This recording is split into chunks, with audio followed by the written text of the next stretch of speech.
இணைந்து வாசிப்போம். 18ஆம் வசனம், 8ஆம் அதிகாரத்தில். உன் தேவனாகிய கர்த்தரை நினைப்பாயாக, அவரே உன் பிதாக்களுக்கு ஆணையிட்டு கொடுத்த தம்முடைய உடன்படிக்கையை உறுதிப்படுத்தும்படி இந்நாளில் உனக்கு உண்டாயிருக்கிறது போல ஐஸ்வர்யத்தை சம்பாதிக்கிறதுக்கு ஆன பலனை உனக்கு கொடுக்கிறார். ரொம்ப அற்புதமாக ஆண்டவர் இங்கே ஒரு மனுஷனுக்கு தேவன் என்ன கொடுக்கிறார்? பலனை கொடுத்து அந்த பலனின் மூலமாக என்னெல்லாம் ஒரு மனுஷனுடைய வாழ்க்கைக்குள்ளே வர முடியும் என்பதை கர்த்தர் ரொம்ப அற்புதமாக காட்டுகிறார். எப்படி தேவன் ஒரு மனுஷனுக்கு பலனை கொடுத்து ஐஸ்வர்யத்தை சம்பாதிப்பதுக்கான பலனையும் ஆற்றலையும் ஒரு மனுஷனுக்குள்ளே வச்சு தேவன் எப்படி செயல்படுத்துகிறாரு. இந்த ஐஸ்வர்யத்தை கர்த்தர் தான் கொடுக்குறாரு. நிறைய கிறிஸ்தவங்கிட்ட இந்த ஐஸ்வர்யம் யார் கொடுக்குறாங்க கேட்டால் நிறைய பேர் என்ன சொல்கிறாங்க, பிசாசு கொடுக்குறான்றாங்க. நிறைய கிறிஸ்தவங்க அப்படி தான் நினைக்கிறாங்க. ஏன்னா அப்படியே சொல்லி சொல்லி வளர்க்கப்பட்டிருக்கோம் பாருங்கள். ஆசீர்வாதம் கர்த்தர் கொடுக்க மாட்டார், ஐஸ்வர்யம் பிசாசு. உலகத்தில் இருக்கிற ஐஸ்வர்யம் வந்துச்சுன்னா அது பிசாசு கொடுத்தது தான். நான் இன்னைக்கு ஒன்று சொல்கிறேன், பிசாசு எதையும் உண்டாக்குறவன்ல, தேவன் உண்டாக்குனதை ஜனங்களுடைய மனசை கெடுத்து எண்ணங்களை கெடுத்து அவர்களை உபயோகப்படுத்தி அவங்களுடைய எண்ணங்களை கெடுதியான விதத்தில் உபயோகப்படுத்தி தேவன் எதெல்லாம் உண்டாக்கி வச்சிருக்கிறாரோ அதெல்லாம் நம்ம மூலமாக நம்ம எண்ணத்தை கெடுத்து என்ன பண்ணுறான், அதை கெடுப்பதுக்கு, அதை அழிப்பதுக்கான வேலையை தான் பிசாசு செய்கிறான். ஏன்னா பூமியும் அதோட நிறைவும் யாருதுன்னு சொல்கிறாரு? பிசாசுதுன்னு சொல்கிறாரா? வெள்ளியும் பொண்ணும் பிசாசுதுன்னு சொன்னாரா? எல்லாம் அவருடையது, எல்லாத்தையும் உண்டாக்குனவர். பொன் விளைகிற பூமியை கர்த்தர் ஜனங்களுக்கு ஆதாமுக்கு உண்டாக்கி வச்சுருந்தா இருப்பாருங்க. எல்லா காரியத்தையும் தேவன் உண்டாக்குறார். இன்னைக்கு இதை நம்ம விளங்கி கொள்ளனா நிறைய நேரம் நம்ம வாழ்க்கையில் நிறைய கஷ்டங்கள், பிரச்சனைகள், 1008 கேள்வி வருது பாருங்க. வாழ்க்கையில் கடவுள்னு ஒருத்தர் இருந்தால் இப்படிலாம் நடக்கலாமா அப்படின்ற கேள்வி இன்னைக்கு உலகத்தானுக்கு வர்றதோ இல்லையோ கிறிஸ்தவங்களுக்கு வருது நிறையா. இயேசுவை ஆராதிக்கிறவங்களுக்கு என்ன வருது, நான் ஆண்டவரை நான் தேடுறேனே, ஆண்டவரை நம்புகிறேன், ஏன் எனக்கு இப்படி நடக்குது, ஏன் இந்த பிரச்சனை, ஏன் இந்த கஷ்டம், ஏன் இந்த துன்பம்? கிறிஸ்தவ மக்களாக இருக்கிற நம்ம அறிந்து கொள்ள வேண்டிய ஒரு காரியம், தேவன் யாரையும் தவிக்க விடுறவர் இல்லை. எத்தனை பேர் நம்புறீங்க? கர்த்தர் நம்மளை யாரையும் என்ன பண்ண மாட்டார்? தவிக்க விட மாட்டார். நீ துன்பப்படணும், நீ கஷ்டம் இருக்கணும், கஷ்டத்தில் இருக்கணும், அப்படி தவிக்க விடுறவர் இல்லை. ஆனால் தவிக்க அவர் விடுறது இல்லைன்னா, நான் தவிச்சிட்டு இருக்கிறேன்னா காரணம் என்னன்னு கண்டுபிடிக்கணும். ஒரு காரியத்தில் தவிச்சிட்டு இருக்கிறேன், அதில் முன்னேற முடியாமல், அதில் கடவுளுடைய விடுதலை அனுபவிக்க முடியாமல், தேவ ஆசீர்வாதத்தை அனுபவிக்க முடியாமல் இருக்கிறேன்னா, ஐஸ்வர்யமும் கனமும் மகிமையும் அவருடையது, எல்லாம் அவர் உண்டாக்கியிருக்கிற எல்லா பலனையும் அவர், இவ்வளோத்தையும் அவர் கொடுக்க இருந்து நான் இன்னும் தவிச்சுக்கிட்டே இருக்கிறேன்னா அது என்ன விதத்தில் நியாயமானது? அப்போ எங்கேயோ என்கிட்ட தான் நான் கர்த்தரை குறித்து புரிந்திருக்கிறதுலையும் கர்த்தர் எனக்கு காட்டுகிற அவருடைய வழியை நான் அறிந்து கொள்வதில் எங்கேயோ கோட்டை விட்டுருக்கிறேன். கர்த்தர் நல்லவர் என்கிற சத்தியத்தில் ஏன் இவ்வளோ ஸ்ட்ராங்காக இந்த காரியத்தை சொல்கிறோன்னா, கர்த்தர் நல்லவராக இருக்கிறதுனால தான் நான் தைரியமாக சொல்ல முடியும், அவர் ஒருத்தரையும் தவிக்க விட மாட்டார். கையமைன்னு சொல்லுங்கள்.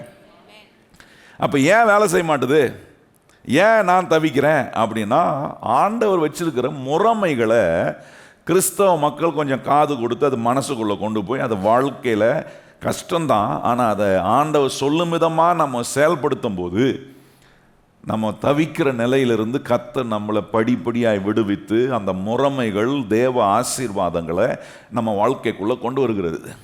இங்கே ரொம்ப அற்புதமான ஒரு முறைமையை சொல்லியிருக்கிற அந்த ஒரு வசனத்தில் நிறைய காரியங்கள் இருக்குது. ஆனால் ஒரு காரியம் பாருங்கள், உடன்படிக்கை என்ற ஒரு முறைமை. தேவன் ஒரு மனுஷனோட உடன்படிக்கை செய்கிறாருன்னா அந்த உடன்படிக்கை நிறைவேறுவதுக்கு அவர் ஒரு ப்ரொசீஜரை வச்சுருப்பார். நீங்கள் ஒரு இடத்துல வாடகைக்கு போகிறீங்கன்னா அந்த வாடகை விடுற ஓனர் என்ன பண்ணுவார், ஒரு அக்ரிமெண்ட் போடுறாரா? என்ன போடுறாரு? நீங்கள் இஷ்டம் போல் இருக்கிற மாதிரி போடுவாரா, இல்லை அவர் இருக்கிற மாதிரி நீங்கள் இருக்கணும்னு விரும்புவாரா? கரெக்டாக இல்லையா? நீங்கள் ஓனராக இருந்தீங்கன்னா நீங்கள் உங்கள் இஷ்டப்படி போடலாம். இப்போது உங்களுக்கு ஓனர் ஆண்டவர், நம்மளை ஆசீர்வதிப்பதுக்கு உரியவர் அவர், எல்லாம் அவர்கிட்ட வருது. அப்போ அவர் ஒரு ப்ரொசீஜரை வாழ்க்கையில் வச்சுருக்கிறார் பாருங்க. இப்படி இருக்கணும், இப்படி செய்யணும், என் வார்த்தையை கை கொள்ளணும், நான் வச்சுருக்கிற மெத்தடில் நீ உன் வாழ்க்கையை கொண்டு வரணும் அப்படின்னு சொல்லும்போது சில நேரம் நம்முடைய பழக்க வழக்கத்தை விட்டுட்டு கர்த்தர் காட்டுகிற நல்ல பழக்கத்துக்குள்ளே நம்ம வர்றது கொஞ்சம் கஷ்டமாக இருக்கும். ஆனால் அதை நான் செய்யும்போது தான் என் தவிப்பில், என்னுடைய கஷ்டங்களில், என்னுடைய வாழ்க்கையின் தேவைகளில் நான் தேவனுடைய அற்புதத்தை என் சரீரத்துக்குள்ள, என்னுடைய எண்ணங்களுக்குள்ள தேவனுடைய ஆசீர்வாதத்தை நான் பார்க்க முடியும். அப்போ ஒரு உடன்படிக்கை வேலை செய்யணும்னா அவர் அதுக்கு ஒரு ப்ரொசீஜரை வச்சுருக்கார், அவர் அதுக்கு ஒரு மெத்தடை வச்சுருக்கிறார். அதான் உங்களுக்கு காண்பித்தேன். எப்படி இந்த உடன்படிக்கை வேலை செய்யுதுன்னா, ஒரு பிரமாணம் மாதிரி அது வேலை செய்ய, ஒரு லா வேலை செய்கிற மாதிரி. இந்த உலகத்தில் நிறைய காணக்கூடாத என பிரமாணங்கள் வேலை செய்து பாருங்க. காணக்கூடிய பிரமாணம் இருக்குது, காணக்கூடாத பிரமாணங்கள் இருக்குது, நிறைய. அதெல்லாம் எப்படி வேலை செஞ்சுட்டே இருக்கோ அதே போல் தேவனுடைய ஆசீர்வாதம் நமக்கு உண்டாவதுக்கான எல்லா முறைமைகளையும் பிரமாணங்களையும் கோட்பாடுகளையும் இந்த வேத வசனத்தின் மூலமாக கர்த்தர் நம்ம கற்றுக் கொடுக்குறார். இதில் நிறைய காரியம் கவனிச்சு இன்றைக்கி 4வது முறைமையை உங்களுக்கு நான் கற்றுக் கொடுக்க விரும்புகிறேன். முதல் முறைமை இதில் இந்த உடன்படிக்கை வேலை செய்கிறதுக்கு ஆண்டவர் வச்சிருக்கிற விதைப்பும் அறுப்புன்ற பிரமாணம் வேலை செய்யணும். 2வது கவனித்தோம், ஆண்டவர் எப்படி நம்மளை இந்த ஐஸ்வர்யத்தை விரும்பி நம்ம தெரிந்து கொள்ளணும் பாருங்க. இது கர்த்தர் நம்ம கொடுக்குற ஐஸ்வர்யம். கர்த்தர் நம்மளை ஐஸ்வர்யமான ஆக்குறார். ஏன் ஆக்குறாரு? அவருக்காக நான் ஐஸ்வர்யமானா இருந்து அவர் என்னை கொண்டு போகும் எல்லா இடத்திலும் அவர் செய்ய விரும்புகிற வேலையை செய்வதுக்கு என் கையில் திராணி உள்ள ஒரு மனுஷனா, எல்லாவற்றையும் செய்ய திராணி உள்ளவனா இருக்கணும் பாருங்க. 3வது உங்களுக்கு காண்பித்தேன் எப்படி மனம் ஒரு பிரமாணம் மாதிரி வேலை செய்யுது. Law of mind. இந்த லா ஆஃப் மைண்டை போன வாரம் கவனித்தோம். எப்படி தரித்திரம் பிடிச்ச எண்ணமாக இருந்துச்சுன்னா வாழ்க்கை ஃபுல்லாக அப்படி தான் நம்முடைய செயல்முறைகள், நம்முடைய பேச்சு, நம்முடைய பழக்க வழக்கம், நம்முடைய அப்ரோச், லைஃப் அப்ரோச்சே அதுக்கு நேராக தான் இருக்கும் பாருங்க. இன்னைக்கு 4வது ஒரு அற்புதமான காரியத்தை ஆண்டவருடைய உடன்படிக்கை பலன் உண்டாக, ஐஸ்வர்யத்தை சம்பாதிக்க, வாழ்க்கையில் எதெல்லாம் மாற்றணும்னு நினைக்கிறீங்களோ அதெல்லாம் மாற்றுறதுக்கு தேவனுடைய பலன் உங்களுக்கு வேலை செஞ்சால் தான் மாற்றம் வரும், அதனுடைய ஆசீர்வாதத்தை அனுபவிக்க முடியும். இப்போ 4வது சொல்கிறாரு, செழிப்பை குறித்த சரியான கண்ணோட்டம் இருக்கணும். You should have the right prospective about prosperity. செழிப்பை ஆண்டவர் தான் கொடுக்குறாருன்னா, ஒருத்தனை ஆசீர்வதிக்கிறவர் கர்த்தர் தான், ஒருத்தனை உயர்த்துறவர் கர்த்தர் தான் அப்படின்னு எத்தனை பேர் நம்புறீங்க? நீங்கள் நம்புறீங்களா? உங்களை உயர்த்துறது யாரு? உங்கள் பாஸ் உயர்த்துறாரா? வேலை ஸ்தலத்தில் உங்கள் பாஸ் உங்கள் மேலே ரொம்ப கண்ணும் கருத்துமா எப்படியாவது இவனை தூக்கி விட்டுறணும் அப்படின்னு நினச்சி உங்களை தூக்கி விட்றாரா? எப்போ இவனுக்கு டிக்கெட் கொடுத்து வெளியே அனுப்பலாம் அப்படின்னு காத்துட்ருக்குறாங்க. எப்படி ஆட்களை லே ஆஃப் பண்ணலாம். இன்றைக்கி ஒவ்வொரு கம்பெனியும் என்ன யோசிக்கிறான்? எப்படி ஒவ்வொரு எம்ப்ளாயும் லே ஆஃப் பண்ணலான்னு யோசிக்கிறான். அது எந்த மெத்தடில் வச்சுக்கிறான் பாருங்கள். வேலை செய்கிறவனுக்கு, ப்ராஜெக்ட் இருக்கிறவனுக்கு ப்ராஜெக்ட் கொடுக்காம அவனை பெஞ்சில் உட்கார வைக்கிறாங்க. ஐடி கம்பெனிக்கு போனீங்கன்னா இந்த வார்த்தையெல்லாம் யூஸ் பண்ணுறாங்க. சிலர் சொல்லுவாங்க, நான் இப்போ பெஞ்ச் பீரியடில் இருக்கேன். அப்படின்னா என்ன அர்த்தம்? ஒன்றும் வேலை இல்லாமல் சும்மா இருக்கிறேன், இன்னும் கொஞ்சம் நாளில் அங்கேருந்து என்ன பண்ண போகிறாங்க? வெளியே அனுப்புறதுக்கு டீசெண்டாக சொல்கிறாங்க. இன்றைக்கி பாருங்கள், வாழ்க்கையில் நல்ல நிலைகள், நல்ல முன்னேற்றங்கள் வருவதுக்கு ஆண்டவர் நமக்கு வைத்திருக்கிற செழிப்பு, கனம், உயர்வு எல்லாம் கர்த்தரால் ஒரு மனுஷன் கொடுக்கப்படுது. தாவீது அதை ரொம்ப அற்புதமாக சொல்கிறார். எந்த மனுஷனையும் உயர்த்துவது உம்மாலே ஆகும். கையை உயர்த்தி சொல்லுங்க, என்னுடைய ஆண்டவர் தான் என்னை உயர்த்துகிற தேவன். எத்தனை பேர் அப்படி சொல்ல விரும்புகிறோம்? கையை உயர்த்தி சொல்லுங்க, என்ன ஆண்டவர் தான் என்னை உயர்த்துற தேவன் அவர்னா அவர் சொல்கிறபடி நான் செஞ்சே ஆகணும். நான் சொல்றது உங்களுக்கு புரியுதா? அவர் சொல்கிறபடி செஞ்சே ஆகணும். ஏன்னா அவர் சொல்கிறபடி செஞ்சா கண்டிப்பாக அவர் என்னை உயர்த்தியே தீர்வார். அவர் என்னை ஆசீர்வதிக்கிற தேவனா இருக்கிறார். அப்போ இந்த செழிப்பை ஆண்டவர் கொண்டு வர விரும்பி அவர் நம்மோட ஒரு உடன்படிக்கை செய்திருக்கும் போது, இந்த உடன்படிக்கை வேலை செய்ய இந்த தேவன் நமக்கு கொடுக்க விரும்புகிற செழிப்பை குறித்த சரியான கண்ணோட்டம் நமக்கு இருக்கணும் பாருங்க. ரைட் ப்ராஸ்பெக்டிவ் ரொம்ப முக்கியம். இந்த சரியான கண்ணோட்டம் செழிப்பை குறித்து இல்லைன்னா இந்த செழிப்பை ஒரு மனுஷனை தவறான விதத்தில் கொண்டு போயிடுது. பாருங்க, ஒரு சில வசனங்களை இதுக்கு ஆதாரமாக காண்பித்து சில காரியங்களை உங்களுக்கு நான் விளக்கி சொல்ல விரும்புகிறேன். அது ரொம்ப அவசியம் பாருங்க. ஏன்னா இன்னைக்கு கிறிஸ்தவங்க மத்தியில் they don't have a perspective about prosperity. சொல்றது நல்லா கவனிக்கணும். செழிப்பை குறித்த கண்ணோட்டமே அவங்களுக்கு கிடையாது. அதை குறித்து யோசிக்கிறதுக்கே நேரம் இல்லை. அவங்களுக்கு தாங்க பிரச்சனையை யோசிக்கிறதே பெரிய வேலையாக இருக்குது. பிரச்சனை, தவிப்பு, கஷ்டம், இதையே யோசிச்சுக்கிறது தான் நமக்கு நேரம் இருக்க ஒழிய தேவன் நம்ம மேலே வச்சிருக்கிற உடன்படிக்கை வேலை செய்யறதுக்கு அதை ஒரு ப்ரொசீஜரை வச்சிருக்க. அந்த ப்ரொசீஜரில் எனக்கு தேவன் தான் செழிப்பை கொடுக்குற. அந்த தேவன் கொடுக்குற செழிப்பை தேவன் விரும்பும் கண்ணோட்டத்தோட அந்த ப்ராஸ்பெக்டிவில் பார்க்கக்கூடிய உணர்வும் புரிந்து கொள்ளுதலும் எனக்கு வரலன்னா, நான் இன்னும் என் தவிப்பையும் என் கஷ்டத்தையும் என்னுடைய துன்பத்தையே பார்த்து கொண்டு இருக்கிறவன். அதை பார்க்குறதுனால ஒரு மாற்றம் வரப்போகிறது இல்லை. உங்கள் கஷ்டத்தையே நீங்கள் பார்த்துருக்கனால என்ன வரப்போகுதுன்னா கொஞ்சம் கஷ்டம் வேணால் கூடும். நான் சொல்கிறது உங்களுக்கு புரியுதா இல்லையா? வியாதியே பார்த்துட்டு இருந்தீங்கன்னா அந்த வியாதி இன்னும் கொஞ்சம் அகோரமாகும். வியாதியின் நடுவில் என்னை சுகமாக்க ஒரு கர்த்தர் இருக்கிறார், அவருடைய தழும்புகளால் நான் சுகமாகிறேன் அப்படின்னு பார்த்தா தான் சுகம் நடக்கும், சுகம் உண்டாகும். ஒரு மாற்றம் சரீரத்துக்குள்ள, இந்த ஜென்ம சரீரத்துக்குள்ள வரும். நிறைய பேர் அப்படி பார்க்கறது இல்லை. வியாதியே பார்த்துட்டு நான் பலவீனேன், என்னால் முடியாது, எப்போ இருப்பனோ, எப்போ போகிறோம், நாளைக்கு உயிரோடு இருப்பனா. நீங்கள் சிரிக்கலாம், ஆனால் இது நிறைய பேருடைய வாழ்க்கையில் இது நிஜமாக இருக்கு. ஏன்னா தைரியமாக இருக்கிற மாதிரி இருப்பாங்க, ஆனால் உள்ளுக்குள்ள மிகப்பெரிய ஒரு கோழையாக இருப்பாங்க. இப்படி ஒரு மனுஷன் வாழணும்னு கர்த்தர் அவர் உடன்படிக்கை செய்வாரா? கோழையாக இருக்கிறான், பயந்தாங்கோழியாக இருக்கிறான், அவனால் வாழ முடியுன்ற நம்பிக்கை இல்லை. இப்படிப்பட்ட மனுஷனுக்கு கர்த்தர் ஒரு உடன்படிக்கை வச்சு வாழ முடியுன்ற நம்பிக்கையை கொடுக்குறார், உயர முடியுன்ற ஒரு எதிர்பார்ப்பு அவனுக்குள்ளே உண்டாக்குறார். உன் கையின் பிரயாசத்தை நீ சாப்பிட முடியும், உன் கையின் பிரயாசத்தில் நான் என் ஆசீர்வாதத்தை கட்டளையிடுறேன், உன்னை நான் ஆசீர்வதிக்க விரும்புகிறேன், உன்னை கொண்டு பல நல்ல காரியங்களை செய்ய விரும்புகிறேன். ஆண்டவர் இதெல்லாம் நமக்குள்ளே இருந்து இந்த உடன்படிக்கையில் சொல்லிக்கிட்டே இருப்பார் பாருங்க. நான் வேதத்தை படிக்கும்போது, நான் கர்த்தரோட பேச ஆரம்பிக்குமோ அவர் என் கூட பேசும். இதை தான் சொல்கிறாரு, நீ ஒன்றும் இல்லாதவன், உன்னால் ஒன்றும் பண்ண முடியாது அப்படின்னு ஆண்டவர் ஒரு நாள் என்னை பார்த்து சொல்கிறது இல்லையே.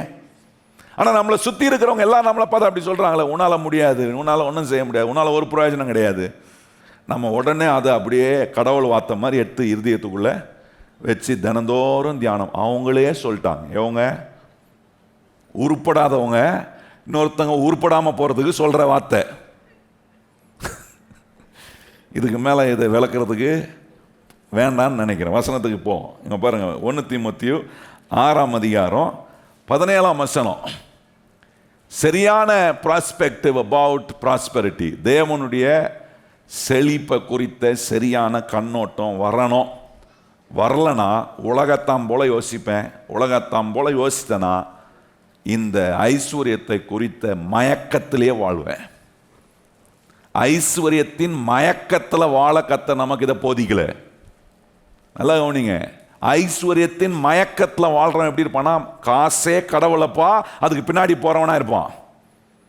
ஆனால் கர்த்தர் நம்மளை அப்படி வைக்கல. ஆண்டவர் சொல்றாரு, நீ என்ன தேடு, உன்னை கொண்டு நான் செய்ய வேண்டிய எல்லா நல்ல வேலையும் செய்வதுக்கு நான் என்ன பண்றேன்றார். நான் கர்த்தர் பணத்தை உனக்கு பணிவிடை செய்யும்படி மாத்திரன்றார்.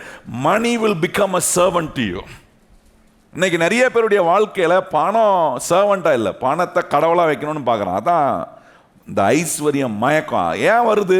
இந்த வேதத்தில் கர்த்தர் நம்ம கொடுக்குற செழிப்பு, இந்த உடன்படிக்கை நம்முடைய வாழ்க்கையில் வேலை செய்ய அவர் என்ன விரும்புகிறாரு வாசிப்போமா? அங்கே சொல்லியிருக்கு பாருங்க, 17 இவ்வுலகத்திலே ஐஸ்வர்யம் உள்ளவர்கள் இருமார்ப்பான சிந்தனை உள்ளவர்களாய் இராமல் நிலையற்ற ஐஸ்வர்யத்தின் மேல் நம்பிக்கை வையாமலும் நாம் அனுபவிப்பதற்கு சகலவித நன்மைகளையும் நமக்கு சம்பூரணமாய் கொடுக்கிற ஜீவன் உள்ள தேவன் மேல். நல்லா என்ன சொல்றாரு இங்க?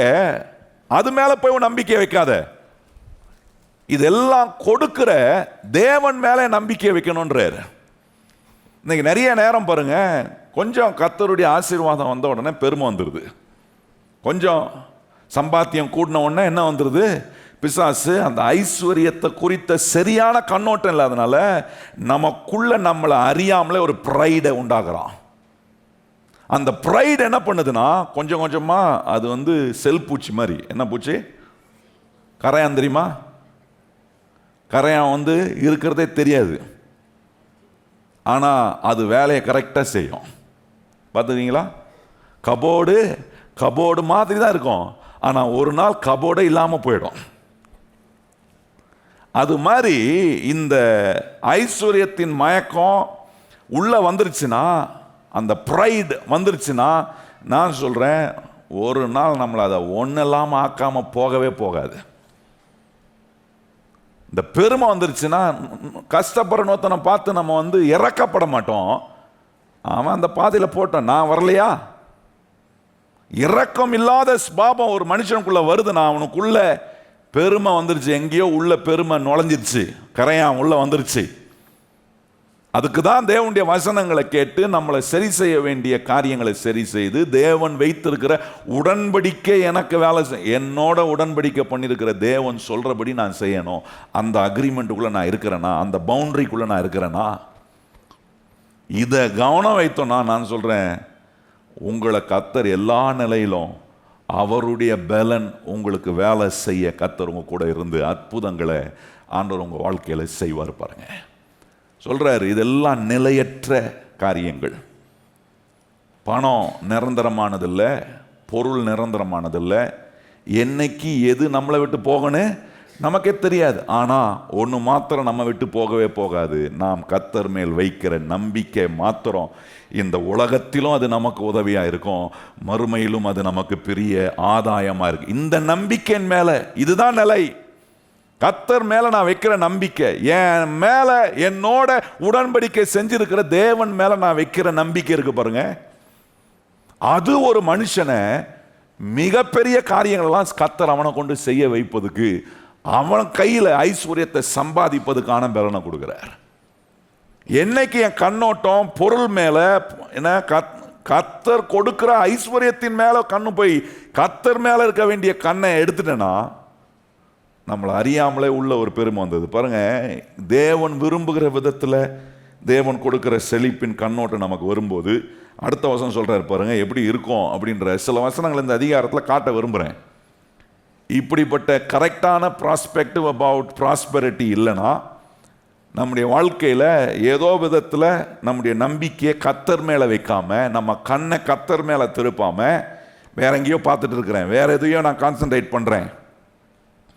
அப்படி வேற எதையோ கான்சன்ட்ரேட் பண்ணும்போது நம்ம வாழ்க்கையில் சரியாக வேண்டியது, முன்னேற வேண்டியது முன்னேற முடியாமல், வளர வேண்டியது வளர முடியாமல், மாற வேண்டிய காரியங்கள் மாற முடியாமல், அப்படியே அதுலேயே அப்படியே இழுத்துக்கிட்டு போவாங்க. நாங்கள் பாருங்கள், அது மாதிரி இழுத்துக்கிட்டே போக வேண்டிய நிலை தான். இப்போ பாருங்கள், 18ஆம் வசனம் பாருங்கள். தேவன் மேலே நம்பிக்கை வைக்கிறவனுக்கு கர்த்தர் ஐஸ்வர்யத்தை கொடுக்கும்போது, செழிப்பை கொடுக்கும்போது அவன் என்ன செய்கிறான்றதை அங்கே சொல்கிறாரு பாருங்க. அங்கே சொல்கிறாரு, நன்மை செய்யவும் நற்கிரியைகளின் ஐஸ்வர்யவான்களாகவும் தாராளமாய் கொடுக்கிறவர்களாகவும் உதாரண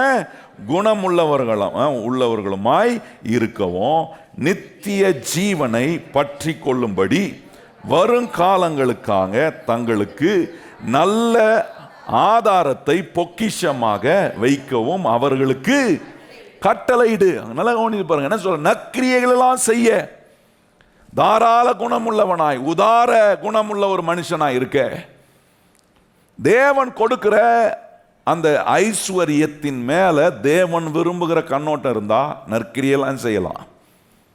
தாராளமா கொடுக்கிறவர்களா இருப்போம், உதாரண குணம் உள்ளவர்களா இருப்போம். நம்மை கொண்டு கர்த்தர் நம்ம நினைக்க முடியாத காரியங்களை, நம்ம நினைச்சது ஒரு பக்கம் இருந்தா, நம்ம நினைச்சதுக்கு மிஞ்சி நல்ல காரியங்களை கர்த்தர் நம்ம மூலமா செய்வார். இன்னைக்கு அந்த எண்ணம் வராமல் போகிறதுக்கு காரணம் என்னன்னா, நம்ம என்ன சொல்கிறோம், எனக்கே பத்தலை, எனக்கே என் தேவை சந்திக்கப்படலை, எனக்கே போதுமானது வரலை. ஏன்னா நான் என் கண்ணை இயேசுவின் மேலே வைக்கல, என்னை ஆசீர்வதிக்கிற எனக்கு ஐஸ்வர்யத்தை கொடுக்குற தேவன் மேலே வைக்கல, இன்னும் என் பொருள் மேலேயும் பணத்தின் மேலேயும் இந்த உலக ஐஸ்வர்யத்தின் மேலே கண்ணை வைக்கிறேன். ஆண்டவர் சொல்கிறார், அப்படி அது மேலே கண்ணை வச்சா அது நமக்கு ஒரு நாளும் போதாது தான், ஒரு நாளும் பத்தாத நிலையில் தான் இருக்கும்.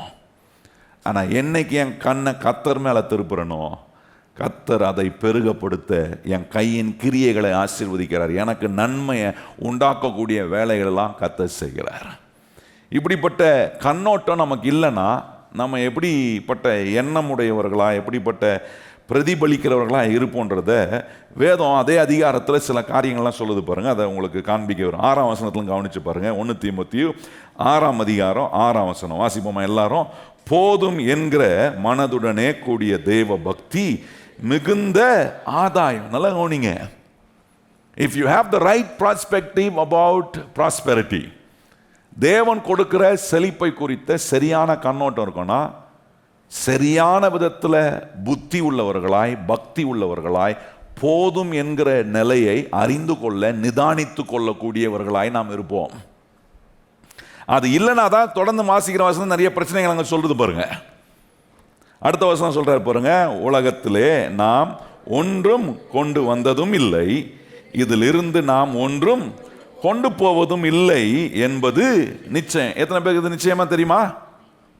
ஒரு ஊசியை கூட எடுத்துன்னு போக முடியாது. ஒரு ஊசி, ஒரு குண்டு ஊசி, எதையுமே உங்க மூக்கில் போட்டிருக்க மூக்கத்தி கூட ஓட்டு எடுக்க மாட்டாங்க, கழட்டிடுவாங்க. குடும்பத்தில் இருக்கிறவங்க கழட்டுறாங்களோ இல்லையா, வெட்டியாங்க கழட்டிடுவான். கழட்டுறதுக்கு நிறைய பேர் இருக்கிறாங்க. ஒன்றை நம்ம கூட வரப்போறது இல்லை. அடுத்த வசனம் பாருங்க, அங்கே சொல்றாரு, உண்ணவும் உடுத்தவும் நமக்கு உண்டாயிருந்தால் அது போதும் என்று இருக்க கடவும். அடுத்த வசனம் சொல்றாரு பாருங்க, ஐஸ்வர்யவான்களாக விரும்புகிறவர்கள் சோதனையிலும் கண்ணியிலும் மனுஷரை கேட்டிலும் அழிவிலும் அமிழ்த்துகிற மதிக்கேட்டு சேதமுமான பலவித இச்சைகளில். என்ன சொல்றாரு பாருங்க, இதெல்லாம் பக்தியோடு புத்தியோடு போதும் என்கிற நிலையை அறிந்து கொள்ளக்கூடிய, நிதானிக்கக்கூடிய நிலைமை ஒரு மனுஷனுக்கு தேவன் சொல்ற விதத்துல இல்லைன்னா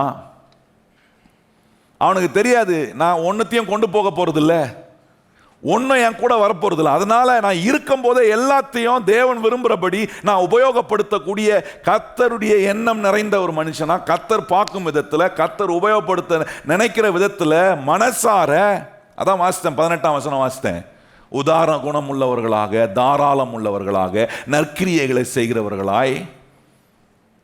இதெல்லாம் தெரியாதவங்க என்ன செய்வாங்க, எல்லாத்தையும் அவங்க செத்தாலும் எடுத்துட்டு போற மாதிரியும், இருக்கும்போது ஒன்னுத்தையும் ஒரு இதையும் கொடுக்கிறது, ஒரு ரசத்தை கூட ஒன்றுக்கு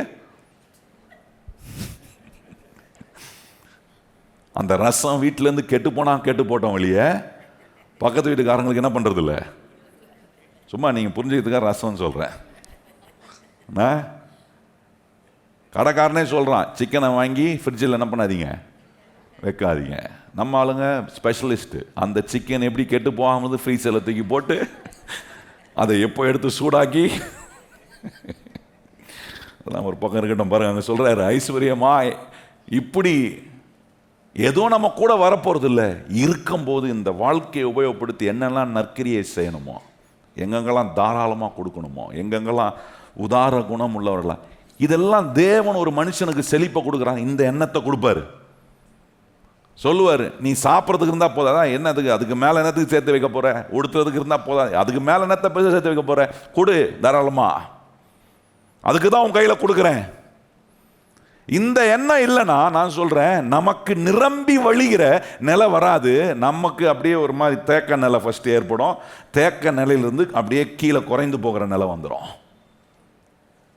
சொல்றாரு, ஐஸ்வர்யவானாக விரும்புகிறவன் சோதனையிலும் கண்ணியிலும் மனுஷருடைய கேட்டிலும் அழிவிலும் அமிழ்கிற மதிக்கேட்டிலும் சேதமுமான பலவித இச்சைகளிலும் விழுகிறார்கள். நல்லா கவனித்து பாருங்க. ஏன் ஒரு மனுஷன் விழுறான், ஏன் அவனுடைய டவுன்ஃபால் என்ன காரணம்? தேவனை கொடுக்க விரும்புகிற ஐஸ்வர்யத்தை குறித்த தேவ கண்ணோட்டம் இல்லாததுனால அவன் விழுகிறான். அடுத்த சொல்றாரு பாருங்க, 10ஆம் வசனம் சொல்ற, பண ஆசை எல்லாத்தையும், பணம் எல்லாத்துக்கும் பிரச்சனைன்னு சொல்லல. கிறிஸ்தவ மக்கள் நிறைய இந்த வசனத்தை அப்படி புரிஞ்சு வச்சுக்கிறாங்க. ஆண்டவர் சொல்லியா பண ஆசை, பணமே தப்பு, அதனால நான் ஐஸ்வர்ய பக்கம் பார்க்கறதே யோசிக்கிறதே இல்லை, என் கஷ்டத்தை யோசித்தே போதுமான டைமை அதுக்கே கொடுத்து முடிச்சிடுறேன். இங்க சொல்லுது, பண ஆசை எல்லா தீமைக்கும் வேறாய் இருக்கிறது, சிலர் அதை இச்சித்து விசுவாசத்தை விட்டு. அல்ல, அது என்ன பண்ணுது பாருங்க, தேவன் கொடுக்கிற செழிப்பை குறித்த தேவ கண்ணோட்டம் இல்லைன்னா என்னெல்லாம் செய்துன்றதை பாருங்க. விசுவாசத்தையே காலி பண்ணுது. நிலையற்ற ஐஸ்வர்யத்தின் மேல நம்பிக்கை வைக்காம ஜீவன் உள்ள தேவன் மேல நம்பிக்கை வைக்க வேண்டிய அந்த நம்பிக்கையே உடைக்குது. அப்ப அது எவ்வளவு மோசமான எண்ணங்கள் பாருங்க. அப்போ எவ்வளோ கவனமாக இருக்கணும். கர்த்தர் என் மேலே வச்சிருக்கிற உடன்படிக்கை நிறைவேற, அந்த உடன்படிக்கையின் ஆசீர்வாதம் எனக்கு உண்டாக, தேவன் ஐஸ்வர்யத்தை கொடுக்கக்கூடிய ஆண்டவராக இருக்கிறார். அந்த ஐஸ்வர்யத்தை சம்பாதிக்க பலன் கொடுக்கிறாரு. அந்த ஐஸ்வர்யத்தை தேவன் எந்த விதத்தில் நான் உபயோகப்படுத்தணும், எப்படி கையாடணுன்ற கண்ணோட்டத்தை எனக்கு வைத்திருக்கிறாரு. அந்த கண்ணோட்டம் வராமல் அந்த ப்ராஸ்பெக்டிவ்ல என் வாழ்க்கையை நான் திங்க் பண்ணலன்னா, அது என் ஆவிக்குரிய வாழ்க்கை, என் நான் கர்த்தர் மேல வச்சிருக்க நம்பிக்கையே காலி பண்ணுது, விசுவாசத்தை காலி பண்ண சொல்லுது. பாருங்க என்ன சொல்றாரு, விசுவாசத்தை விட்டு விலகி அநேகர் வேதனைகளால் தங்களை உருவ குத்தி கொண்டு இருக்கிறார்கள் சொல்றாரு. இந்த நீங்க இந்த 7ஆம் வசனத்துல இருந்து வாசித்தீங்கன்னா அந்த 10ஆம் வசனம் வரைக்கும் என்ன சொல்றாருன்னா, இந்த தேவன் கொடுக்கிற ஐஸ்வர்யத்தை குறித்த சரியான கண்ணோட்டம் இல்லைன்னா, அதை புரிந்து கொள்ள ஒரு மனுஷன், ஒரு ஆவிக்குரிய மனுஷன், கர்த்தருடைய பிள்ளை ஒரு முயற்சி எடுக்கலனா, அது அவனுக்கு பிரயோஜனமற்றதாய் மாறி விடுகிறது.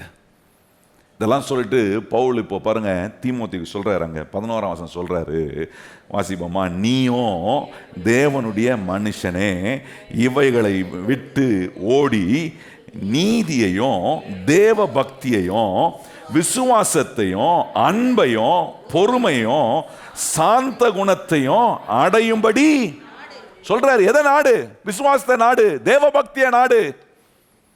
தேவ பக்தினா என்னங்க? தேவன் சிந்திக்கிற மாதிரி சிந்திக்கிறது தான் தேவ பக்தி. எனக்கு தேவ பக்தி இருக்குன்னா, நான் தேவன் சொல்றதை சிந்திக்காம, தேவன் சொல்ற மெத்தடை நான் ஃபாலோ பண்ணாம, அவர் வச்சிருக்கிற ப்ரொசீஜரை என் வாழ்க்கையில ஃபாலோ பண்றதே இல்லை. ஆனா நான் தேவ பக்தி உள்ளவனா இருக்கேன்னா, அது எதுக்கு லாய்க்கு அந்த பக்தி? நிறைய கிறிஸ்தவங்களுக்கு புத்தி இல்லாத பக்தி இருக்கு. நான் சொல்ல புரியுதா உங்களுக்கு? இப்போ நல்லா புரியும். இப்போ நான் சொன்னா புத்தி இல்லாத பக்தியை வச்சு ஒன்றும் ஒரு பிரயோஜனம் கிடையாது. அது ஒரு பைசாக்கும் பிரயோஜனம் கிடையாது, வாழ்க்கைக்கும் பிரயோஜனம் கிடையாது, எதுக்கும் பிரயோஜனம் இல்லை. நான் சொல்ற இவ்வளோ காரியத்தை பவுல் பாருங்க தீமோத்தேயுக்கு சொல்ற, நீ தேவ மனுஷன்றதை மறந்துடாத, கர்த்தருடைய பிள்ளையா இருக்கிற, நீ ரட்சிக்கப்பட்டிருக்க, நீ தேவனால தெரிந்து கொள்ளப்பட்டிருக்கிற, அதனால கர்த்தர் உனக்கு அவருடைய உடன்படிக்கை வேலை செய்ய, அவர் உன்னை ஆசீர்வதிப்பார், ஊழியத்திலும் தேவைகளை சந்திப்பார், உன்னை கொண்டு போகிற இடத்துல உனக்கான எல்லா காரியத்தையும் செய்வார். ஆனா நீ உன் விசுவாசத்தை பலப்படுத்த, தேவ பக்தியில் இருக்க, பொறுமையை கற்றுக்கொள்ள, உன் கண்ணை, உன் நம்பிக்கையை கொண்டு போய் அவர் மேல வை. இதெல்லாம் கொடுக்கிற தேவன் மேல, உன்னோட உடன்படிக்கை செஞ்சிருக்கிற தேவன் மேல உன் நம்பிக்கையை கொண்டு போய் வை. அது எல்லா வித நன்மையாக சொல்றாரு பாருங்க. என்ன தேவ பக்தியும் அங்கே விசுவாசமும் அங்கே சொல்றாரு, நீதியையும் தேவ பக்தியையும் விசுவாசத்தையும் அன்பையும் பொறுமையும் சாந்த குணத்தையும் நீங்க கவனிச்சு பாருங்க. தேவன் கொடுக்கிற ஐஸ்வர்யத்தை தேவனுடைய கண்ணோட்டத்தில் பார்க்க ஆரம்பிச்சீங்கன்னா சாந்த குணம் வந்துருங்க. சாந்தமா இருப்பீங்க, பெருமை இருக்காதங்க. யோசிச்சு பாருங்க, விசுவாசம் வருது, தேவ பக்தி வருது, அன்பு வருது, பொறுமை வருது, சாந்த குணம் உள்ளவர்களா மாறுறோம். இவ்வளவு கொடுக்குதுங்க தேவன் கொடுக்கிற ஐஸ்வர்யம். ஒரு மனுஷனுக்கு தேவன் கொடுக்கிற ஐஸ்வர்யத்தை தேவனுடைய கண்ணோட்டத்தில் பார்க்கும்போது இவ்வளோ காரியம் அவனுக்குள்ள மாறுதே. யோசிச்சு பாருங்க. அப்ப இந்த ஐஸ்வர்யம் ஒரு கெடுத்துருமா? தேவன் கொடுக்குற ஐஸ்வர்யம் ஒரு மனுஷனை கெடுத்து விடுமா? கொஞ்சம் அதை நம்பணும். அதுதான் உங்களுக்கு காண்பித்தேன். நான் போன வாரத்துக்கு முந்தின வாரம் சொன்னேன் பாருங்க. இந்த தேவன் கொடுக்குற ஐஸ்வர்யத்தை விரும்பி தெரிந்து கொள்ளணும். ஏன் விரும்பி தெரிந்து கொள்றேன்? இந்த தேவ கண்ணோட்டத்தில் இந்த ஐஸ்வர்யத்தை என் வாழ்க்கையில அப்ரோச் பண்ண ஆரம்பிச்சேன்னா விசுவாசத்தை உண்டாக்குது, தேவ பக்தியை உண்டாக்குது, பொறுமையை உண்டாக்குது, சாந்த குணத்தை உண்டாக்குது.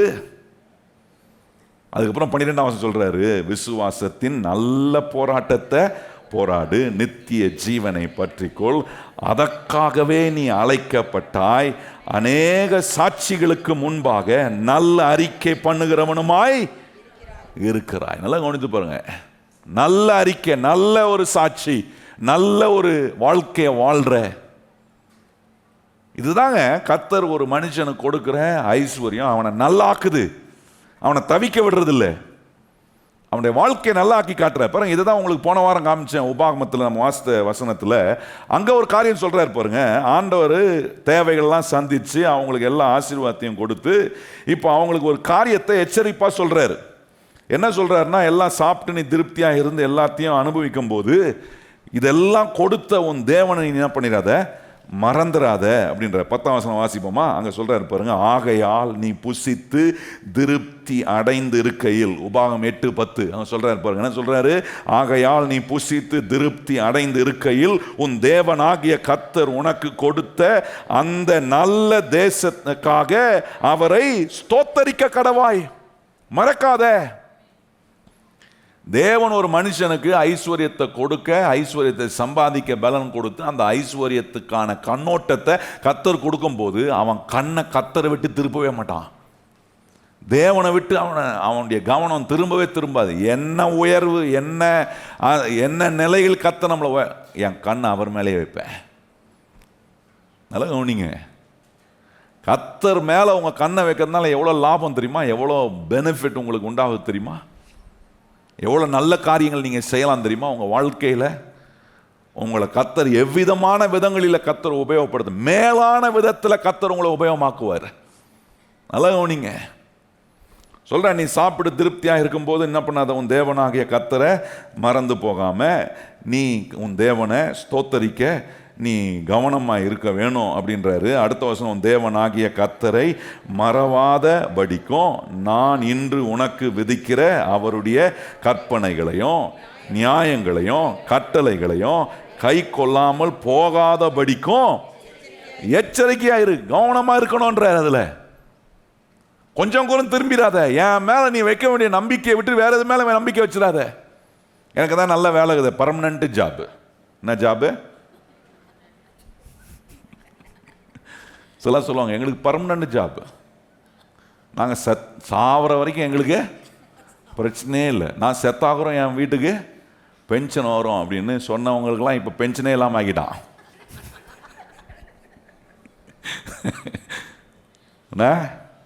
உண்மைதானே நான் சொல்கிறத? நான் பொய்யா சொல்கிறேன்? இப்போ சேர்றவங்களுக்கெல்லாம் பென்ஷன் கிடையாது. அந்த காலத்தில் சேர்ந்தவங்களாம் பாக்கியவான்கள், பாக்கியமாக போய் சேர்ந்து விட்டார். இப்போ இருக்கிறவங்களுக்கெல்லாம் பென்ஷன் கிடையாது, போய் வாங்க செய். அதான் சொல்லுவாங்க. சிலர்லாம் பெண்ணு கொடுப்பாங்க பாருங்கள், பெண்ணு கொடுக்கும் மாப்பிள்ளை எப்படி கேட்பாங்க, கவர்மெண்ட் ஜாபா, ஸ்டேட் கவர்மெண்ட் ஜாபா, சென்ட்ரல் கவர்மெண்ட் ஜாபா? ஏன்னா அதை வச்சு தான் பர்மனெண்ட் ஆகினா பொண்ணை கொடுத்துட்டா கவலையே இல்லை, சாவர வரைக்கும் சோறு போட்டு என் பொண்ணை காப்பாற்றிடுவார், ஏசுநாதர் காப்பாற்றுவாருன்னு. இந்த சென்ட்ரல் கவர்மெண்ட் ஜாப் பர்மனெண்ட் ஜாப்பை தான் என்ன பண்ணதான், காப்பாற்றிருதான். நல்லா கவனிங்க. அதான் இங்கே சொல்கிறாரு, என்ன, நான் உனக்கு கொடுத்த என் கட்டளைகளையும் கற்பனைகளையும் நியாயங்களையும் என்ன கை கொள்ளாமல் போகாதபடிக்கு எச்சரிக்கையாயிரு சொல்கிறார். எச்சரிக்கையா, கேர்ஃபுல்லாக இருக்கணும். கொஞ்சம் தேவன் நம்ம கொடுக்குற பொருளாதார ஆசீர்வாதத்தில், அந்த ஆசீர்வாதத்தில் என் கண்ணை அது மேலே வச்சுட்டு கர்த்தர் மேலே வைக்க தவறிட்டேன்னா இது எல்லா சேதத்துக்கும் கொண்டு போய் விடும். பண ஆசை வந்துடும், பொருள் ஆசை வந்துடும், பேராசை வந்துடும், பெருமை உள்ள வந்துடும், விசுவாசத்தை அது காலி பண்ணும், தேவ பக்தியை நம்ம வாழ்க்கையை விட்டு எடுத்து விடும், கர்த்தரை விட்டு பின்வாங்கக்கூடிய நிலைகள்லாம் வந்துடும் பாருங்க. சிலர்லாம் கட்சிக்கு கரெக்டாக வந்து நிற்பாங்க, பார்த்துருக்கீங்களா? கொஞ்ச நாள் ஆளை பார்த்தா காணாமல் போயிடுவார். என்ன பிரதர் வரலையேன்னு ஃபோன் பண்ண, பிஸி பாஸ்டர், சர்ச்சுக்கு வர்றதுக்கு டைமே இல்லை, என்ன இல்லையா? இப்படி இருக்கிறவங்களுக்கு நம்ம என்ன சொல்கிறது? நம்ம என்ன ஜோம் பண்ணணும்? ஆண்டவருக்கு டைமை உண்டாக்கி கூட ஆண்டவர் அப்படின்னா அவர் வேலையை தூக்கம் ஆண்டவர் நம்ம ஜோம் பண்ண முடியும்? யோசித்து பாருங்க. இதெல்லாம் நம்ம வேலையே கிடையாது. ஆண்டவருக்கு நம்ம தான் இம்பார்ட்டன்ஸை கிரியேட் பண்ணணும். எங்கே என் கண்ணை வச்சிருக்கிறேன்? இதெல்லாம் நான் சொல்றது, இதெல்லாம் சும்மா சொல்லுங்க, ஜனங்க சொன்னதை வச்சு தான் நான் சொல்கிறேன். பிஸி, டைட்டாக இருக்குது வேலை, வீட்டுக்கு வர்றதுக்கே டைம் இல்லை பாஸ்டர். நான் நினச்சிக்கிறது சீக்கிரம் அப்போ குடும்பம் காலி ஆகிடும். வீட்டுக்கு வர்றதுக்கு நேரம் இல்லைன்னா வீடு எப்படி இருக்கும்? பொண்டாட்டிக்கு கொடுக்க வேண்டிய நேரத்தை கொடுக்க முடியல, புருஷனுக்கு கொடுக்க வேண்டிய நேரத்தை கொடுக்க முடியல, பிள்ளைகளுக்கு கொடுக்க வேண்டிய நேரத்தை கொடுக்க முடியல, டைமே இல்லை. கேட்டால் உங்களுக்காக தானே உழைக்க, மாடு மாதிரி உழைச்சி ஓடா தேஞ்சி போகிறேன் நான். வாழ்க்கை சந்தோஷமே இல்லாமல் போயிடுதே. நம்ம வாஸ்தம் பாருங்க, அந்த வசனம் சொல்லுது, நாம் அனுபவிக்க எல்லாவற்றையும் நமக்கு கொடுக்கிற தேவன் மேல உங்க நம்பிக்கையை வைக்கணும். நாம் அனுபவிக்க, நான் ஒன்னத்தையும் அனுபவிக்காம மாடு மாதிரி உழைச்சி ஓடு மாதிரி தேஞ்சு போறதுக்கு அப்புறம் எதுக்கு வாழணும்? நான் சொல்ற கான்செப்ட் புரியுதா? கொஞ்சம் யோசிக்கணும். நேரமே குடும்பத்துக்காக உண்டாக்க முடியல, ஆண்டவருக்காக நேரம் கொடுக்க முடியல. நான் கேட்குறேன், என்ன அப்படி நம்ம இந்த உலகத்தில் சாதிச்சிட போகிறோம்? அப்படி இருந்து அதான் சொல்கிறாரு, ஆண்டவருக்கு நேரம் கொடுக்க முடியலன்னு ஒரு டைம் வருது பாருங்க, அப்போவே புரிஞ்சுங்க என் கண்ணு கர்த்தர் மேலே இல்லை, கர்த்தருடைய உடன்படிக்கை வேலை செய்வது மேலே என் கவனத்தை வைக்கல. நேரம் முடிஞ்சு போயிடுச்சு, இன்னும் ஒரு 5 நிமிஷம் தான் இருக்குது. சரி, வருவோம் வசனத்துக்கு. பாருங்கள், ஒரு சில வசனங்களை அதில் காட்ட விரும்புகிறேன். நீதிமொழிகள் 23ஆம் அதிகாரம் வாங்க. நீதிமொழிகள் 23ஆம் அதிகாரம். அங்கே சொல்கிறாரு பாருங்க, ரொம்ப அற்புதமாக இங்கே சொல்லியிருக்கு பாருங்க. 4ஆம் வசனத்தையும் 5ஆம் வசனத்தையும் கவனிப்போமா, வாசிப்போமா. 4ஆம் வசனம் அங்கே சொல்லியிருக்கு பாருங்க, ஐஸ்வர்யவானாக வேண்டும் என்று பிரயாசப்படாதே, சுய புத்தியை. ஐஸ்வர்யவான ஆகணும் நீ பிரயாசப்படாத. உன்னை ஐஸ்வர்யவான ஆக்கிறதுக்கு ஒருத்தர் உங்க கூட உடன்படிக்கை செஞ்சிருக்காரு, அவர் மேல கண்ணை வைக்கணும். என்ன ஆண்டவர் தரித்திரமா இருக்க விட மாட்டாரு, என்ன தோக்கிறவனா விட மாட்டாரு, என்ன தவிக்கிறவனா இருக்க விட மாட்டாரு. இன்னைக்கு ஒருவேளை கஷ்டத்துல இருக்கலாம், நம்ம அதுதான் நம்பணும். ஆண்டவரை இல்ல இல்ல இதெல்லாம் என் பொசிஷன், கர்த்தர் என்னை உயர்த்துவது தான் கர்த்தர் எனக்கு கொடுக்கிற பொசிஷன், கர்த்தர் என்னை ஆசீர்வதிப்பது தான் கர்த்தர் எனக்கு கொடுக்கிற பொசிஷன். நான் அது மேலே நாடம் வைக்கக்கூடாது, அதை நான் சுயமா நாடுறவனா இருக்கக்கூடாது. அப்படி சுயமா நாடுறவனை பார்த்து சொல்றாரு, தேவன் ஒரு மனுஷனுக்கு உடன்படிக்கை செய்து அந்த உடன்படிக்கையை வேலை செய்ய வைக்கிற அந்த செழிப்பை, அந்த ஐஸ்வர்யத்தை கொடுக்கிற அந்த கண்ணோட்டம் தேவன் விரும்புறதுக்கு எதுவா இல்லாம போகுது. அப்படி போகும்போது தான் சொல்றாரு, எப்படி இருப்பான் அந்த மனுஷன்? ஐஸ்வர்யவான ஆக வேண்டும் என்று பிரயாசப்படாதே, சுய புத்தியை சாராதே. 5ஆம் வசனம் பாருங்க, இல்லாமல் போகும் பொருள் மேல் உன் கண்களை பறக்க விடாதே. இல்லாம போகிற பொருள் மேல நம்ம கண்ணு என்ன, அதுதான் உருட்டுது பாருங்க கண்ணு, அப்படியே அது மேலேயே உருட்டிக்கிட்டே. இல்லாம போகிற பொருள் மேல, இயேசுவின் மேலே நம்ம கண்ணை வச்சு, ஆண்டவரே என் கண்ணு உண்மையே நோக்கி பார்க்குதுப்பா, என் வாழ்க்கை உமக்காக காத்திருக்கு, என் ஜீவன் உம்முடைய ஜீவன் ஆண்டவரே, என் வாழ்க்கையில் எல்லாவற்றையும் உண்மை நான் சார்ந்திருக்கேன், உண்மை பற்றி பிடிக்கிறான், உண்மை அண்டி கொள்கிறான் ஆண்டவரே. கண்ணை கொண்டு போய் ஆண்டவர் மேலே வச்சு நீங்கள் செய்வீங்கன்னா, நான் சொல்கிறேன், உங்களை கொண்டு நற்கிரியை உங்கள் குடும்பத்துக்கு, உங்கள் பிள்ளைகளுக்கு, உங்கள் தலைமுறைக்கு நீங்கள் என்னெல்லாம் செய்யணுமோ, உங்கள் குடும்பம் தேவ ராஜ்யத்தில், தேவனுடைய ஊழியத்தில், இந்த சமுதாயத்தில் என்னெல்லாம், எவ்வளோ ஆசீர்வாதமான சந்ததியாக நீங்கள் இருக்க முடியும் தெரியுமா? இவ்வளோ விளைவுகளை பிசாசு கெடுப்பதுக்கு நம்முடைய சிந்தனைக்குள்ளே தான் வேலை செய்யலாம். நல்லா கவனிக்க நான் சொல்கிறத. இவ்வளோ பெரிய அவுட்புட்டை ஆண்டவர் நம்ம மூலமாக செய்ய விரும்பி நம்ம கூட உடன்படிக்கை செஞ்சிருக்கிற, அதை எளிதாக கெடுக்கிறதுக்கு கர்த்தர் நம்ம கொடுக்குற ஐஸ்வர்யத்தினுடைய கண்ணோட்டத்தை பிசாசு கெடுக்கிறான் பாருங்க. நம்ம கண்ணை அவரை விட்டு திருப்பி என்ன இங்கே சொல்லியிருக்கு பாருங்க, என்ன பண்ணுறாங்களா, என்ன இல்லாமல் போகும் பொருள் மேல் உன் கண்களை பார்க்க விடுவானே, அது கழுகை போல சிறகுகளை தனக்கு உண்டு பண்ணி கொண்டு ஆகாய மார்க்கமாய் பறந்து போகும். கண்ணை கொண்டு போய் எங்கேயா வச்சுக்கிட்டு எங்கேயாவது பறக்க விட்டுட்டு சொல்லுவாங்க பார்த்தீங்களா, இந்த அறக்க பறக்க, அந்த மாதிரி நிறைய நேரம் அறக்க பறக்க சாப்பிட்றோம், அறக்க பறக்க கண்ணை திறந்து எங்கேயும் அப்படியே கண்ணை விட்டுட்டு அப்படியே எங்கே பார்த்துருக்குற அப்படின்னு கேட்பாங்க சிலர். பார்த்துட்டீங்களா? இந்த மாதிரி தான் ஆண்டவர் சொல்றார், எங்கேயும் நீ பார்க்காத, என்னை பார்த்தாலே போதும் நீ நல்லா ஆயிடுவேன். எத்தனை பேர் கையை உயர்த்தி ஆமென் செய்ய. இயேசுவை நோக்கி பார்க்க பார்க்க நம்ம வாழ்க்கை நல்லா, அவருடைய வார்த்தை, அவர் நமக்கு வைத்திருக்கிற உடன்படிக்கை, அந்த உடன்படிக்கை வேலை செய்ய கர்த்தர் கற்றுக் கொடுக்குற முறைமைகளை பார்த்தாலே வாழ்க்கை நல்லா ஆயிடுங்க. இதன் செய்ய, இந்த நல்ல ஆக்கக்கூடிய வேலையை கர்த்தர் செய்ய தான் இந்த உலகத்துக்கு அவர் வந்தார். சொல்றாரு லூக்கா சுவிசேஷம் 4ஆம் அதிகாரத்தில் 17-18 சொல்றாரு, இந்த அபிஷேகம் என் மேலே வைக்கப்படுது, சுவிசேஷத்தை அறிவிக்கிற அபிஷேகம், தரித்திரருக்கு சுவிசேஷத்தை அறிவிக்கிற அந்த அபிஷேகத்தை என் மேலே கத்த, அனுக்கிரக வருஷத்தை பிரசங்கிக்க, தரித்திர நிலையை, தரித்திர சிந்தனையை, தப்பான எண்ணங்கள்லாம் மாற்றி அமைக்க ரட்சிப்பை ஒரு மனுஷனுக்கு கொடுக்குறாரு. அப்போஸ்தலர் படிக்கிற 3ஆம் அதிகாரத்தில் 26ஆம் வசனம் வாசித்தேன்னு சொல்லியிருக்கு, அவர் எல்லாரையும் ஆசீர்வதிக்க எல்லாரையும் தங்கள் பொல்லாப்பிலிருந்து விலக்கி நம்மளை ஆசீர்வதிக்க தேவன் தம்முடைய குமாரனை முதலாவது நமக்கு அனுப்பினாராம். எல்லா கெடுதியிலிருந்து நம்மளை விளக்க, எல்லா நாச மோசங்களிலிருந்து விளக்க தம்முடைய குமாரனை அனுப்பி நம்மளை ஆசீர்வதிக்கிறார். நம்ம கண்ணை அவர் மேலே வச்சு அவரை நோக்கி பார்க்குற ஒரு நிலையில் நாம் இருப்பதுக்காக கர்த்தர் செய்ய விரும்புகிற ஆசீர்வாதமான கிரியைகள் பாருங்க. இன்னைக்கு நான் யாரை பார்க்குறேன், எங்கே பார்த்துட்டு இருக்கிறேன்? என்னுடைய நன்மைக்கு அவங்க உதவி செய்வாங்களா? இவங்க என் கண்ணை கர்த்தர் மேலே வச்சேனா, கர்த்தருக்கு தெரியும் யாரை கொண்டு எனக்கு நன்மை செய்யணும்னு. அவர் நியமித்திருக்கிறவர்களை எங்கேருந்து வருவாங்கன்னே தெரியாது. நான் சொல்கிறது நல்லா கவனிங்க, எங்கேருந்து வருவாங்கன்னே தெரியாது. கர்த்தரை நீங்கள் நோக்கி பார்த்தா உங்களுக்கான நன்மையை கர்த்தர் எவ்விதத்திலும் உங்களை வந்து சேர வைக்க அவர் வல்லமை உள்ள தேவனாய் அவர் இருக்கிறார். நான் கண்ணை திறந்து பார்த்தேன்னா 2 பேர் தான் தெரியும். ஏன்னா அந்த 2 கண்ணு, நான் 2 கண்ணில் உட்காந்து இப்படியும் அப்படியும் நோட்டம் விட்டு இவங்ககிட்ட போகலாமா அவங்ககிட்ட போகலாமா, இவங்க போனால் என்ன செய்வாங்களா. நான் கர்த்தரை நோக்கி பார்த்தா எனக்காக 1000 வழிகளை கர்த்தர் திறக்க அவர் ஆயிரக்கணக்கான வழியை திறப்ப. ஒரு வழி இல்லை, அவர்கிட்ட ஏராளமான வழிகள் இருக்குது.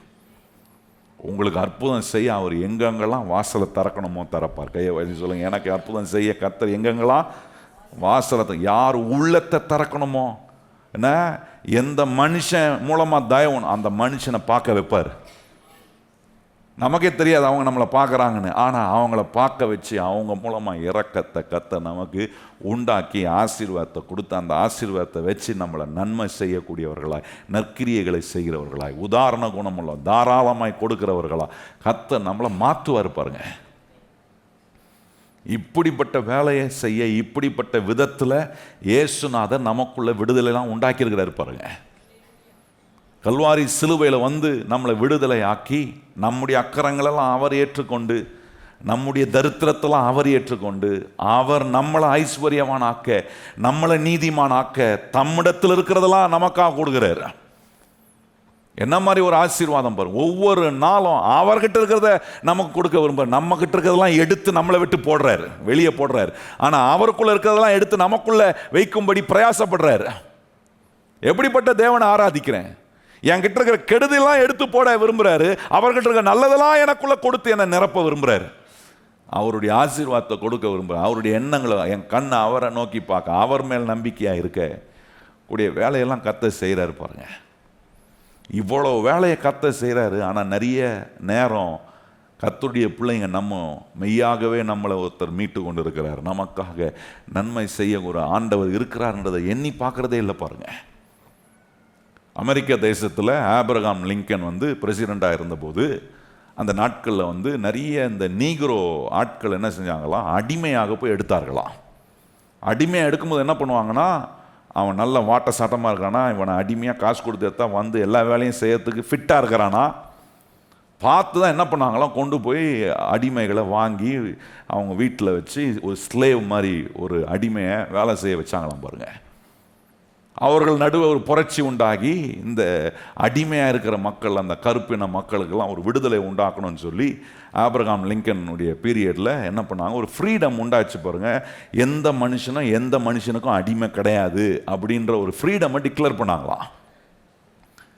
என்ன ஆச்சரியம்னா, ஃப்ரீடமை டிக்ளேர் பண்ண பிறகும் அடிமையாக போனவன சொல்கிறான், எனக்கு சுதந்திரம் வேணாம், நான் அடிமையாவே.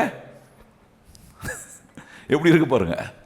ரொம்ப காலம் ஆச்சான், நல்லா கவனிங்க, ரொம்ப காலம் ஆச்சு சொல்கிறாங்க. அந்த அந்த சரித்திரத்தை வாசித்த போது எனக்கு ஆச்சரியமா, ரொம்ப காலம் ஆச்சான் அந்த அந்த அடிமைத்தனத்திலிருந்து ஜனங்க, நான் அடிமை இல்லை, நான் சுதந்திரமாக இருக்கலாம், எனக்குன்னு ஒரு வாழ்க்கையை நான் உண்டாக்கி கொள்ளலாம், அதற்கான உரிமை எனக்கு கொடுக்கப்பட்டிருக்கு, இந்த நாட்டின் குடிமகனாக நான் இருக்கலாம் அப்படின்ற ஒரு எண்ணம் ஒரு மனுஷனுக்குள்ள அது செயல்முறையாக வர்றதுக்கு ரொம்ப கஷ்டமாக இருந்துச்சா, ரொம்ப முயற்சி எடுத்தாங்களாம் பாருங்க. ஏன்னா அவனை நினச்சேன், எதுக்கு நான் போய் சுதந்திரமாக என்னத்தை பண்ண போகிறேன், எனக்கு தான் ஒரு வேலை செய்யறதுக்கு ஒரு எஜமான இருக்கிறான், அவனுக்கு நான் வேலை செஞ்சால் சோறு கிடைக்குது, எனக்கு வேண்டியது கிடைக்குது, நான் பாட்டு இருந்துட்டு போகிறேன். இப்படி தான் அடிமைத்தனத்தில் இருக்கக்கூடிய எண்ணங்கள் பாருங்கள். அதுலேருந்து மீண்டு வரணும், அதுலேருந்து வெளியே வரணும். கர்த்தர் எப்படி மாற்ற விரும்புகிறார், எப்படி நமக்கான சுதந்திரத்தை, இந்த எண்ணமே வர்றதில்லை பாருங்கள்.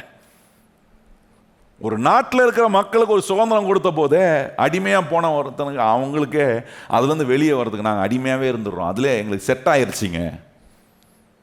நிறைய கிறிஸ்தவங்க நிறைய விஷயத்தில் செட் ஆகிட்டாங்க. என்ன சொல்கிறாங்க, வானா இன்னும் மாறி என்ன பிரயோஜனம், இப்படியே இருந்துட்டு இன்னும் கொஞ்சம் காலம் தான் அப்படியே ஓட்டிட்டு அப்படியே போய் சேர்ந்துடுறேன். நீங்கள் இருக்கிற கொஞ்ச காலத்தில் கூட என்ன பண்ணணும், மாறினீங்கன்னா உங்கள் அடுத்த தலைமுறைக்கு நல்ல ஒரு எதிர்பார்ப்பையும் வழிகாட்டுதலையும் உண்டாக்கிட்டு போகிறீங்க. ரொம்ப முக்கியம் பாருங்க. இவ்வளோ ஆசீர்வாதமான ஒரு செழிப்பை, ஒரு ஐஸ்வர்யத்தை ஆண்டவர் உடன்படிக்கையின் மூலமாக உங்களுக்கு கொடுத்து அதை குறித்த சரியான கண்ணோட்டம். இது 4வது என்ன பிரமாணம் ஆண்டவர் சொல்கிறாரு. இது ஒரு பிரமாணம். தேவன் கொடுக்குற செழிப்பை குறித்த சரியான கண்ணோட்டம் வந்துச்சுன்னா உங்களை கொண்டு கர்த்தர் இந்த சமுதாயத்தில், உங்கள் குடும்பத்தில், நீங்கள் போகிற இடத்துல கர்த்தர் உங்களை ஆசீர்வாதமாக உபயோகப்படுத்துவார். எத்தனை பேருக்கு அந்த எண்ணம் வந்திருக்கா? இல்லை அந்த ஆபிரகாம் லிங்கன் பீரியடில் அடிமையாக இருந்தவங்க சுதந்திரம் இல்லை, நான் இன்னும் கொஞ்ச நாள் போட்டேன், இப்படியே இன்னும் கொஞ்ச நாள், அடுத்த வாரம் வந்து கேட்குறேன் பாஸ்டர், கொஞ்சம் ஏறிச்சுன்னா அப்புறம் பார்க்குறேன் அப்படின்னீங்கன்னா சுதந்திரத்தை, கர்த்தர் கொடுக்குற சத்தியத்தை, அவர் வைத்திருக்கிற உடன்படிக்கையில் அவர் விரும்புகிறபடி நம்ம செய்யலை. எத்தனை பேர் சொல்கிறீங்க, ஆண்டவரே நீர் விரும்புகிறபடி நான் ஆண்டவரை என்னை ஒப்பு கொடுக்குறேன், நீர் என்னை ஆசீர்வதிக்கிற, ஐஸ்வர்யத்தை சம்பாதிக்க எனக்கு பலன் கொடுக்குறவர், என்னை நல்லா ஆக்குவதற்கான வேலைகளை கர்த்தர் எனக்குள்ளே செய்கிறீர் என்கிறத நான் நம்புகிறேன் அப்படின்ற கர்த்தருடைய பிள்ளைங்க எழுமி நின்று நாம் கர்த்தரை மகிமைப்படுத்தலாம். எங்கள் நல்ல ஆண்டவரே, இந்த அற்புதமான ராத்திரி நேரத்தில் நீர் எங்களுக்கு கொடுக்குற ஆசீர்வாதங்கள், நீர் எங்களோடு செய்திருக்கிற உடன்படிக்கை,